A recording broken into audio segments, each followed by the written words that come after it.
I am your English grammar teacher, Anaya, and I am happy to welcome you once again to our learning journey with Nova Learn Books, an imprint of Mount Enlightenment International.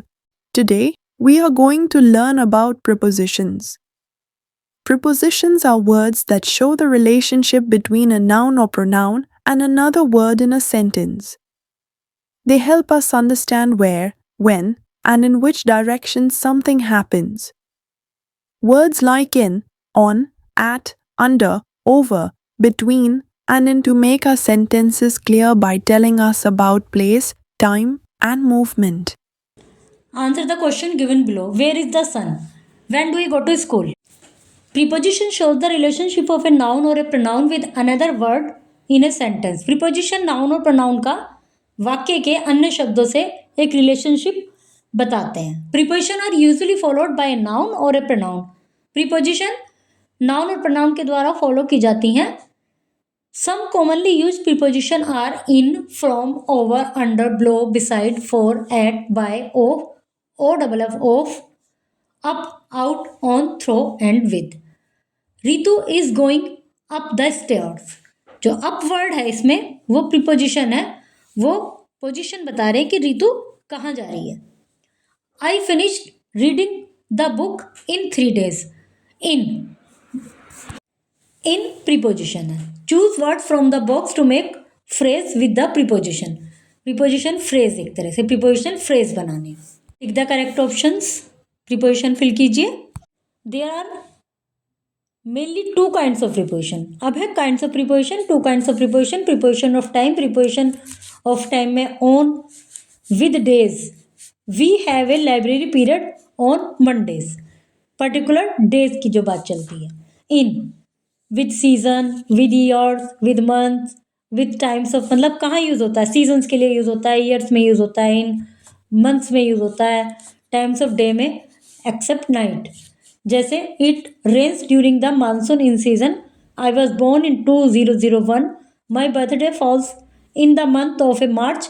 क्योंकि महीने के बीच की बात चल रही है, इस पूरे महीने में कभी भी कोई पर्टिकुलर डेट नहीं बताई गई, तो इन ऐसे में इन यूज़ होता है. I go out to play with my friends in the evening.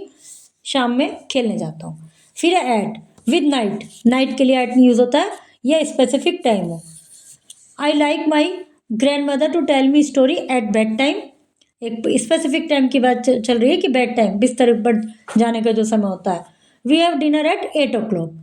Since from a specific time in the past till the present और till a later time in the future. Past में एक specific समय से लेकर present तक या letter future तक कि जब से जब तक, तो वहाँ पे सिंस यूज होता है. I have been awake since 5:30. मैं 5:30 से जगा हुआ हूँ, मतलब जब से जब तक के समय में सिंस यूज होता है. फॉर यूज होता है to show a period of time. My mother will go to Goa for 2 weeks. एक पूरा पीरियड ऑफ टाइम 2 हफ्ते के लिए कोई फिक्स पीरियड समय नहीं बताया गया, तो फॉर, और एक फिक्स ड्यूरेशन बताई तो since.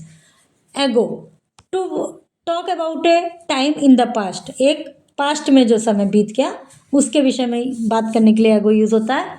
My sister completed her web designing course a month ago. एक महीने पहले. फिर a preposition of direction. Common preposition of time. Preposition of place होना चाहिए यहाँ पर. इन, जैसे to talk about inside a place. Manisha lives in Patna. At, to refer to a specific place और position. I saw the chief minister at the airport. With events. Pawan sang at the function. With specific places. Shruti's name is on the merit list. तो ये preposition of place है.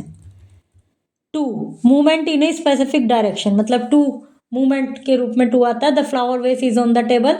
I live on the ground floor. There is a park on the right. We will go to the Red Fort for a picnic. There are preposition, other preposition to, such as about, with, by and so on. ये भी कुछ preposition है. इसमें preposition of time और preposition of place find out करके लिखिए. अभी जो ऊपर हेडिंग थी वो preposition of place है डायरेक्शन के बजाय. फिर है preposition और adverb.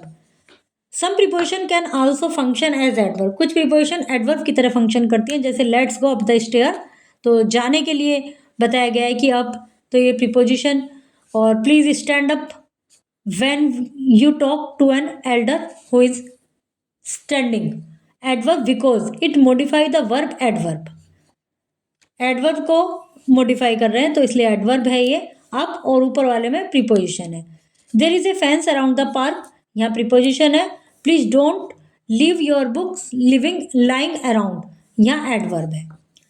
How can one tell the difference between preposition and adverb, preposition और एडवर्ब में अंतर कैसे पता चलेगा, मतलब कुछ वर्ड प्रीपोजिशन की जगह भी यूज़ होते हैं, एडवर्ब की जगह भी यूज़ होते हैं, तो उनका डिफरेंस उनके यूज़ पर डिपेंड करता है।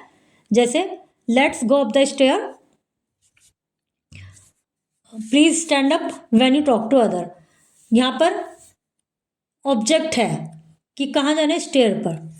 Please stand up when you talk to teacher, यहाँ पर ऑब्जेक्ट नहीं है तो ये एडवर्ब है। There will be always an object with preposition, preposition के साथ कोई ना कोई ऑब्जेक्ट जरूर होगा, और जब एडवर्ब होगा तो जरूरी नहीं कि ऑब्जेक्ट हो। Are the underline word preposition, right yes और नो, अंडरलाइन वर्ड जो है वो प्रीपोजिशन है या नहीं, ये आपको फाइंड आउट करना है। उसके बाद ये प्रीपोजिशन के कि कितने काइंड्स होते हैं उनका एक फ्लो चार्ट बना हुआ है। Preposition of time, in, on, at, from, since, preposition of place, in, on, at, inside, over, other preposition by, with, about, of, around, adverb, और यदि प्रीपोजिशन एडवर्ब की तरह यूज़ हो रही है तो उसमें ऑब्जेक्ट नहीं होगा, और प्रीपोजिशन की तरह यूज़ हो रहा है मतलब कोई वर्ड जो कि एडवर्ब में भी आता है तो उसमें ऑब्जेक्ट जरूर होगा, तो वो प्रीपोजिशन मानी जाएगी। Keep practicing prepositions by using them in sentences around you. See you soon with another exciting grammar lesson.